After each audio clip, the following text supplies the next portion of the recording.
Before we throw the floor open for the open question hour session, I would like to inform our Muslim brothers and sisters in France particularly that we are with you in solidarity.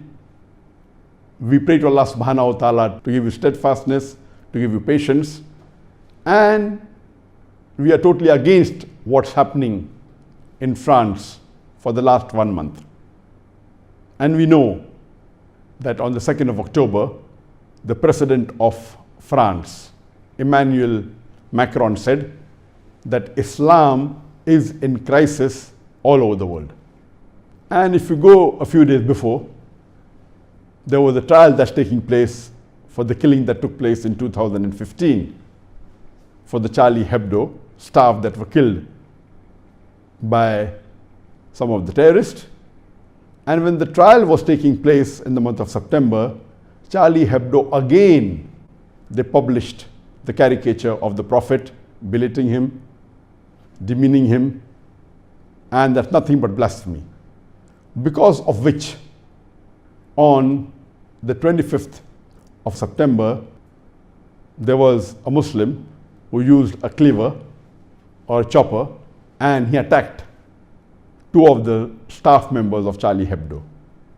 After which, 1 week later, on the 2nd of October, the President of France, Emmanuel Macron, he gave a speech on how to control radicalism, and he went on to say in that speech openly that Islam is in crisis all over the world.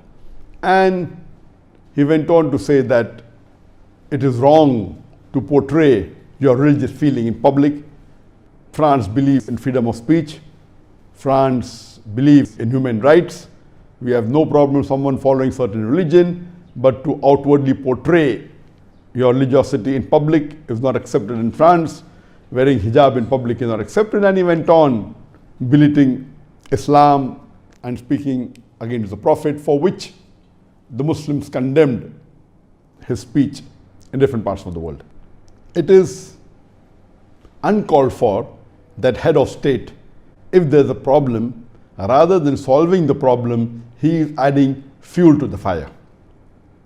If someone is blaspheming or speaking against the Prophet of any religion, demeaning him, making caricatures, instead of saying that this should not be done, he says this is allowed in the freedom of speech. Blasphemy is allowed. And he went on to add fuel to the fire. So much so that there was a teacher who had a session with the students in the class of tolerance and circulated the caricature of the Prophet, Na'uz Billah, and had a debate, because of which that became viral, what the teacher did. And in retaliation to this, there was a Chechen immigrant on the 16th of October who took a hatchet and he beheaded that teacher, Samuel Paty, because of which that became world news everywhere. As far as the act of that Muslim beheading the teacher in France, this is not what Islam says.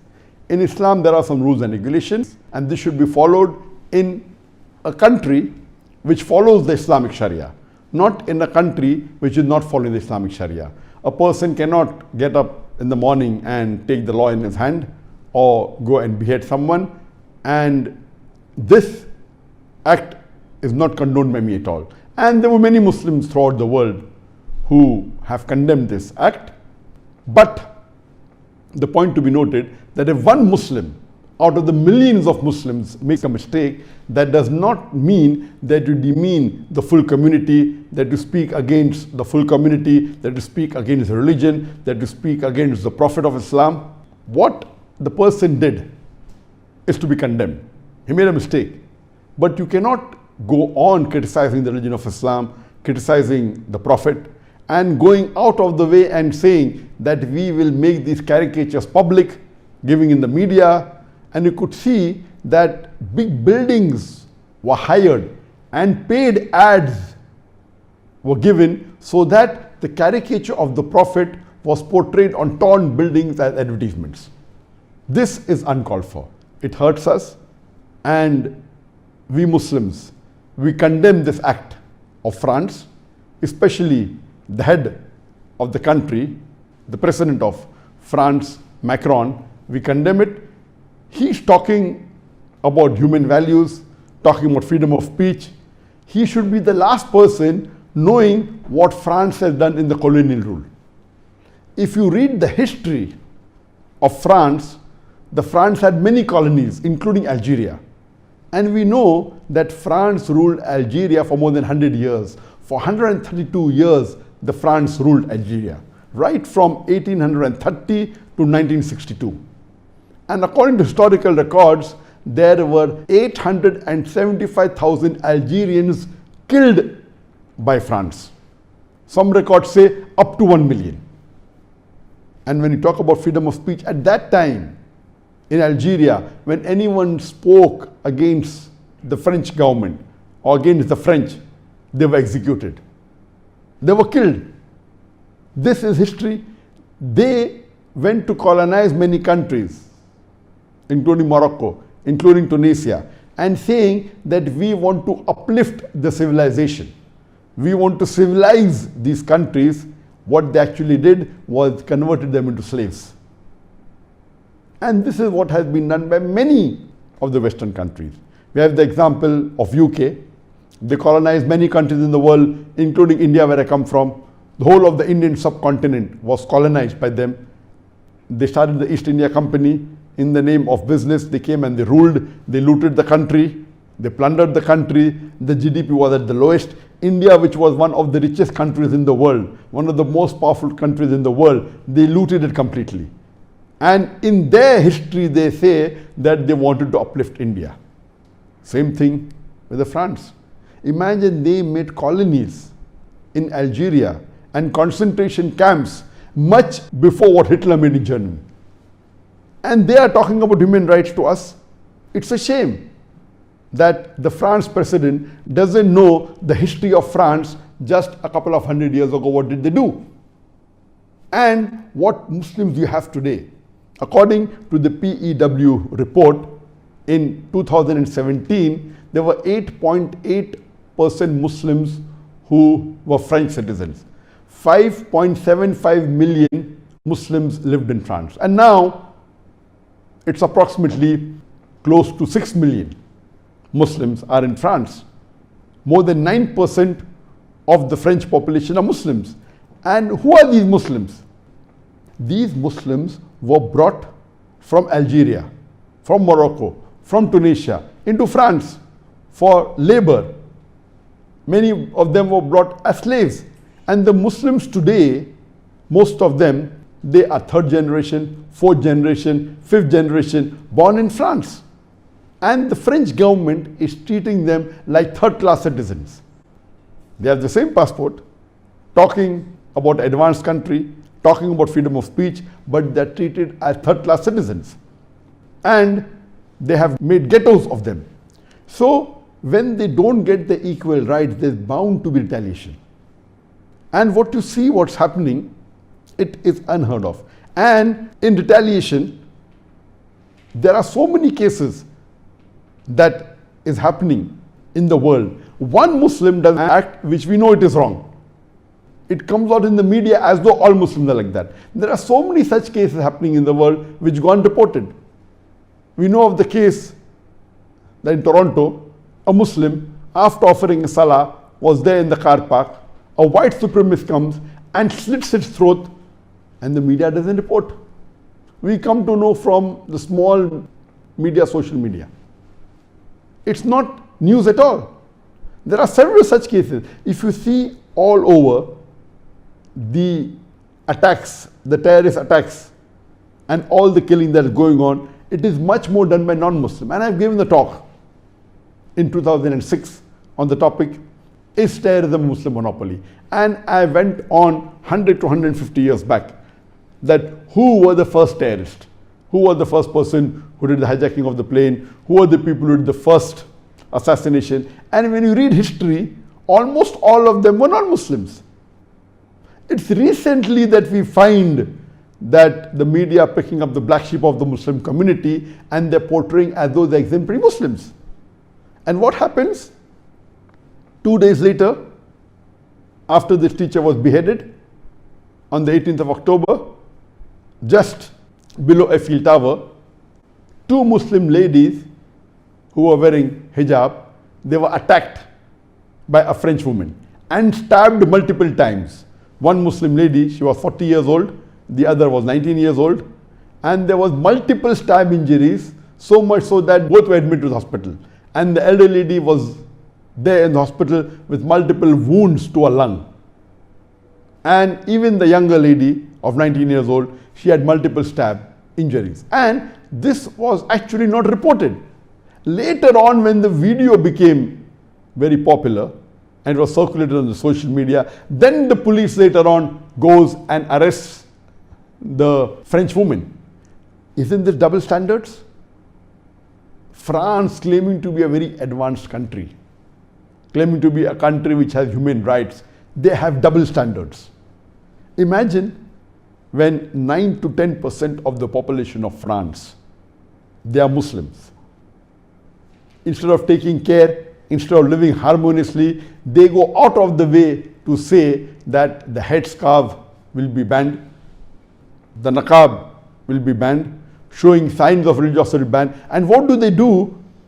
They go and openly, they say that we are going to make these caricatures of the Prophet Nauz Billah public.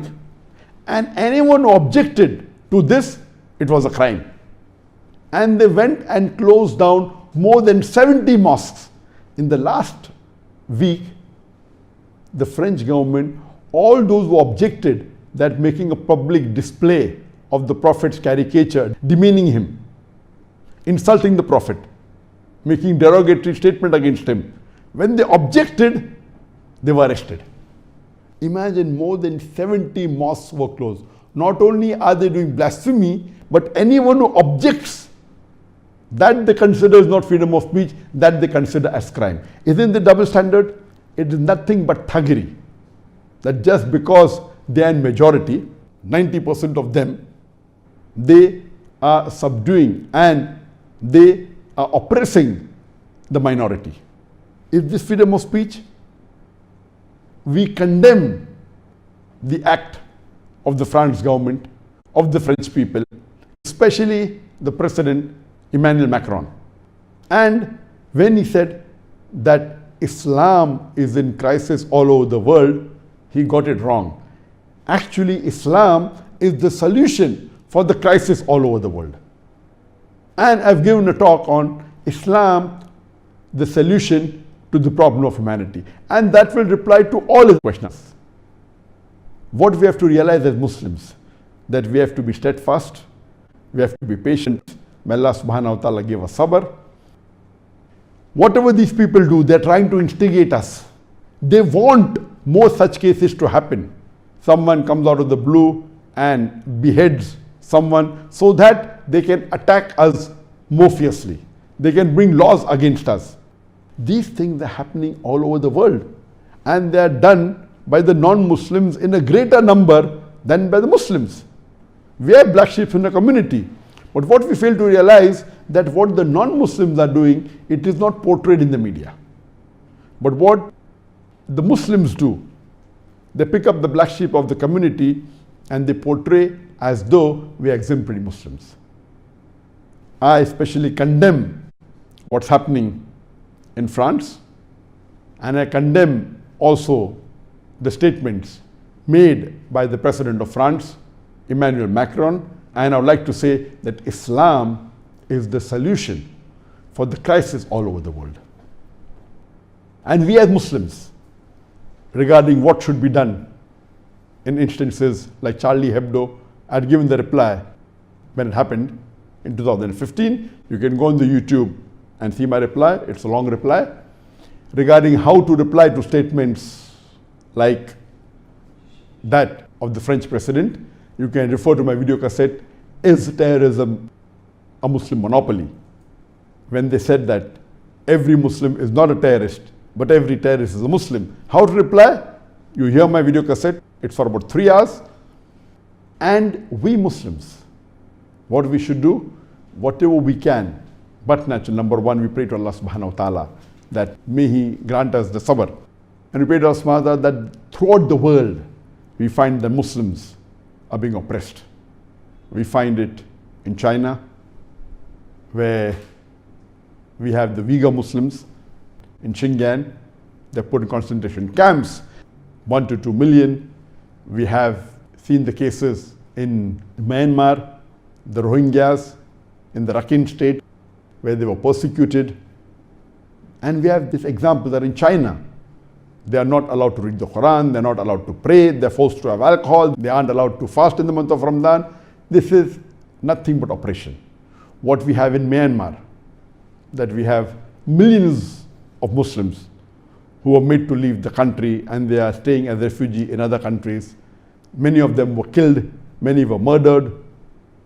Then we have Muslims in Palestine, where we find that the Israelis are doing operation against the Muslims. We pray to Allah subhanahu wa ta'ala for the Muslims in Yemen, for the Muslims in Syria, for the Muslims in Afghanistan, for the Muslims in Kashmir that are being oppressed by the Indian government, that are being persecuted by the Indian government. We have Muslims in India as a whole, that in many parts of India they are being persecuted. We pray to Allah subhanahu wa ta'ala, and the list is long. It's difficult to name all the Muslims that are being persecuted. What we have to do is that we have to be steadfast on our deen. We have to pray to Allah subhanahu wa ta'ala, be steadfast on our deen, and see to it that whatever we can do in our limited capacity. And today, the whole world is a global village. Previously, to make our voice reach throughout the world was very difficult, unless you owned a media, or you had a satellite, or a newspaper, or a magazine. But today, the world has become a global village. Everyone, they have access to the social media. What we have to do is we have to portray our views and condemn what's happening, whether it be on the YouTube, whether it be on the Facebook, whether it be on the Instagram, whether it be on the Twitter. And in such situation that we know at the time of the Prophet, there were times when the Quraysh, they abused the Prophet, they criticized him. We have the example of Abu Lahab, what he did to the Prophet. At that time, Allah subhanahu wa ta'ala, He reveals Surah Al-Kawthar.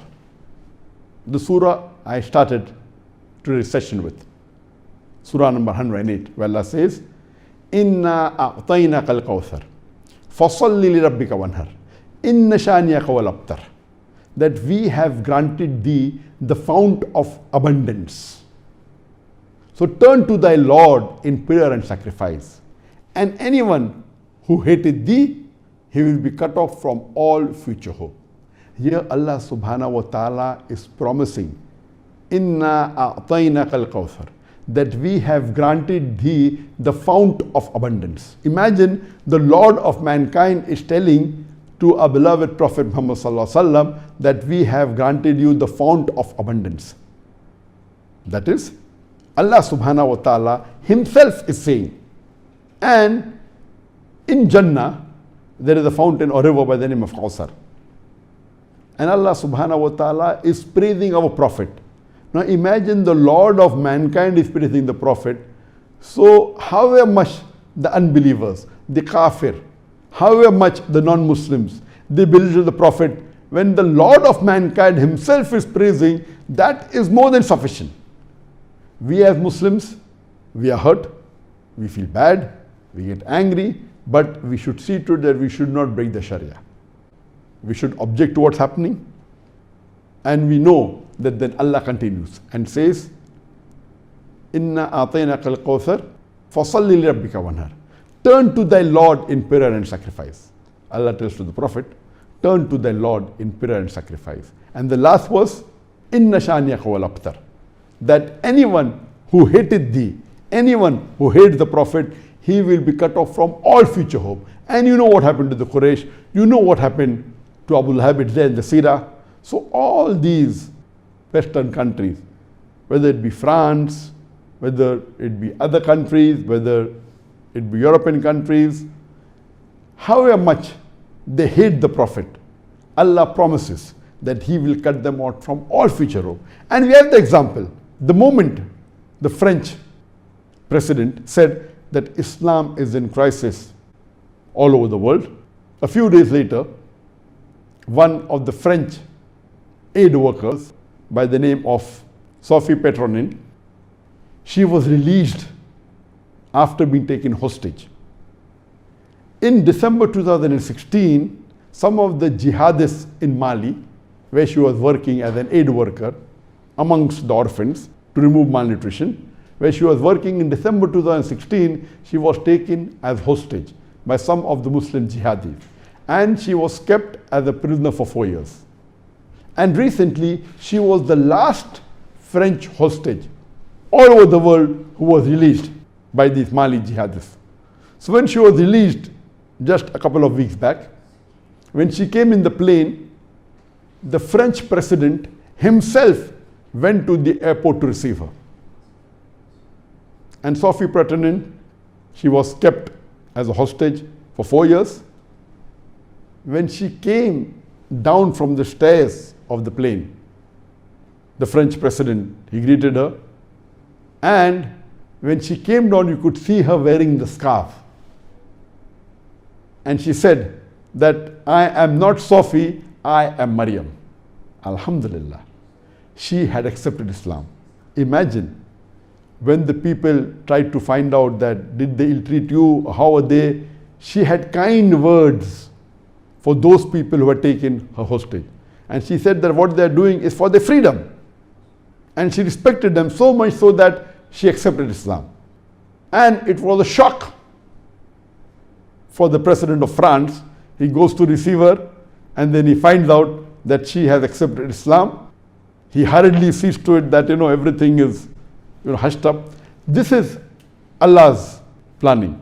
They plan and plot, Allah too plans. Allah is the best of planners. Allah says in Surah Imran chapter number 3 verse number 54, Makru makrallah wallahu khairul makirin. They planned and plotted, Allah too planned. Allah is the best of planners. Here you find that the president of France was criticizing Islam and he goes to receive the lady who was freed after 4 years and he gets the shock of his life that she accepted Islam.